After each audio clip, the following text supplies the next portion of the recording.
Imom Buxoriy va Imom Muslim rivoyat qilgan hadisda Rasululloh sallallohu alayhi vasallam aytadilar: "Innal abda la yatakallamu bil kalimati min ridwanillah." Banda Allohning roziligidan bo'lgan biror bir so'z aytadida, unga e'tibor ham bermaydi. To'g'ri biror bir gap gapirishi mumkin. Yaxshilikka chaqirib, yo'liga bir insonni nasihat qilib o'tgandir. Lekin deylar shu so'zi bilan Alloh taolo darajasini ko'tarib yuboradi.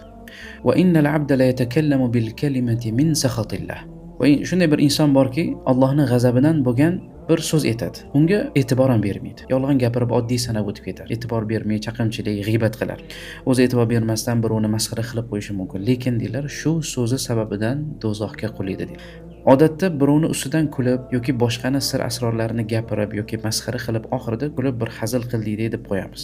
Bu hadisdan ko'rinadiki, masala shunchaki hazillashdik deb oson olish emas. Demak, masala bitta do'zax va jannat masalasi ekan.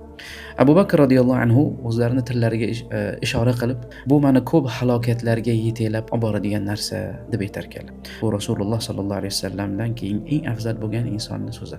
Ibn Abbos radhiyallohu anhuma bu kishi ham tillariga ishora qilib, "Vayhak, qul khayran taghnam aw uskut an su'in taslam wa illa fa'lam annaka satandam" der ekanlar.